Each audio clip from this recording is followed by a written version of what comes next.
Surat yang tak pernah sampai. Suratmu itu tidak akan pernah terkirim, karena sebenarnya kamu hanya ingin berbicara kepada dirimu sendiri. Kamu ingin berdiskusi dengan angin, dengan wangi 11 tangkai sedap malam yang kamu beli dari tukang bunga berwajah memelas, dengan nyamuk-nyamuk yang mencari makan, dengan malam, dengan detik jam, tentang dia. Dia yang tidak pernah kamu mengerti. Dia, racun yang membunuh perlahan. Dia yang kamu reka dan kamu cipta.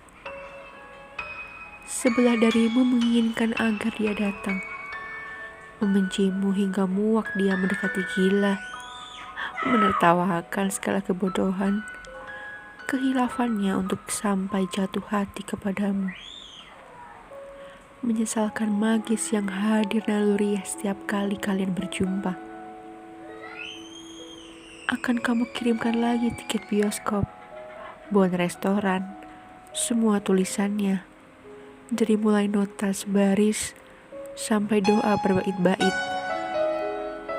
Dan beceklah pipinya karena geli, karena asap dan abu dari benda-benda yang dia hanguskan.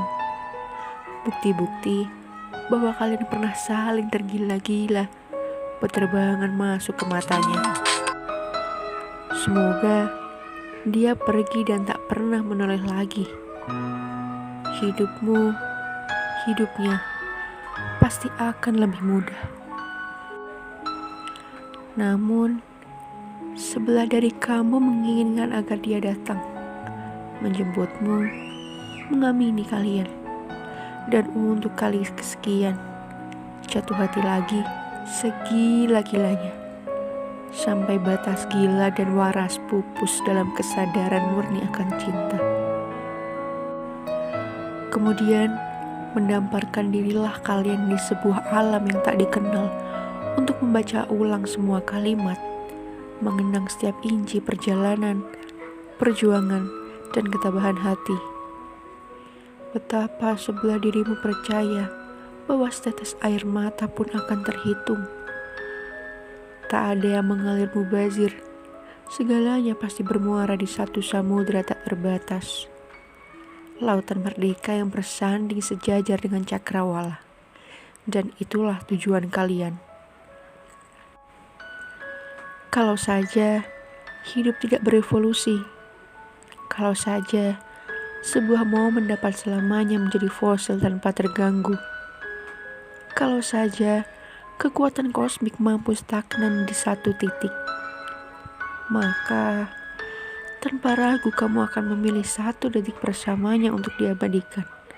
Cukup satu. Satu detik yang segenap keberadaannya dipersembahkan untuk bersamamu.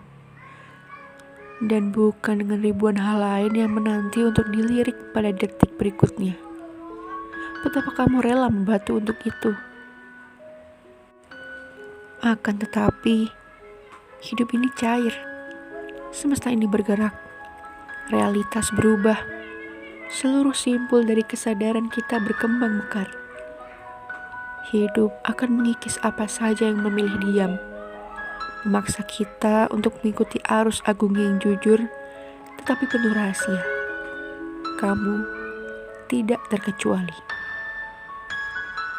Kamu takut. Kamu takut karena ingin jujur. Dan kejujuran menyudutkanmu untuk mengakui kamu mulai ragu. Dialah bagian terbesar dalam hidupmu. Tetapi kamu cemas. Kata sejarah mulai menggantung hati-hati di atas sana. Sejarah kalian. Konsep itu menakutkan sekali. Sejarah memiliki tampuk istimewa dalam hidup manusia, tetapi tidak lagi melekat utuh pada realitas. Sejarah seperti awan yang tampak padat berisi, tetapi ketika disentuh menjadi embun yang rapuh. Skenario perjalanan kalian mengharuskan untuk sering menyejarahkan, merekamnya, lalu memainkannya ulang di kepala sebagai sang kekasih impian, sang tujuan, sang inspirasi bagi segala mahakarya yang termuntahkan ke dunia. Sementara dalam setiap detik yang berjalan, kalian seperti musafir yang tersesat di padang, berjalan dengan kompas masing-masing tanpa ada usaha yang mencocokkan. Sekali kalian bertemu, berusaha saling toleransi atas nama cinta dan perjuangan yang tidak boleh sia-sia. Kamu sudah membayar mahal untuk perjalanan ini. Kamu pertaruhkan segalanya demi apa yang kamu rasa benar, dan mencintainya menjadi kebenaran tertinggimu. Lama, baru kamu menyadari bahwa pengalaman merupakan bagian tak terpisahkan dari hubungan yang diikat oleh seutas perasaan mutual. Lama bagi kamu untuk berani menoleh ke belakang, menghitung berapa banyakkah pengalaman nyata yang kalian alami bersama. Sebuah hubungan yang dibiarkan tumbuh tanpa keteraturan akan menjadi hantu yang tidak menjejak bumi. Dan alasan cinta yang tadinya diagungkan bisa berubah menjadi utang moral, investasi waktu, perasaan, serta perdagangan kalkulatif antara dua pihak. Cinta butuh dipelihara, bahwa di dalam sepak terjangnya yang serba mengejutkan, cinta ternyata masih butuh mekanisme agar mampu bertahan. Cinta jangan selalu ditempatkan sebagai iming-iming besar, atau seperti ranjau yang tahu-tahu meledakkanmu entah kapan dan kenapa.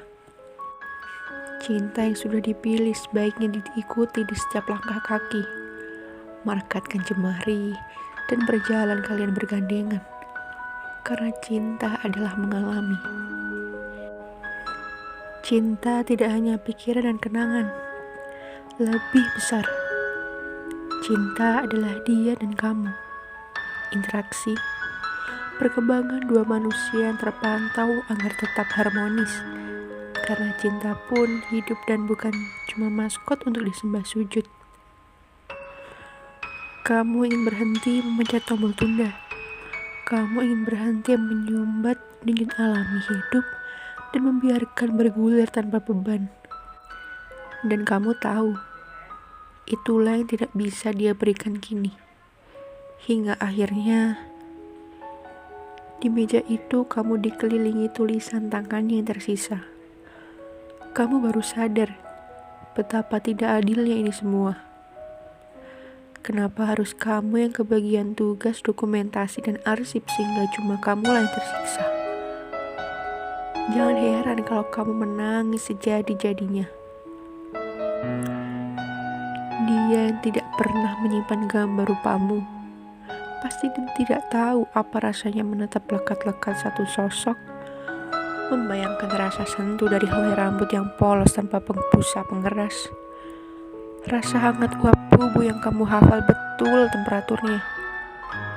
Dan kamu hanya bisa berbagi kesedihan itu, ketidakrelaan itu, kelemahan itu, dan wangi bunga yang melangu dengan nyamuk-nyamuk yang putus asa, dengan malam yang pasrah digusur pagi, dengan detik jam dinding yang gagu karena habis daya.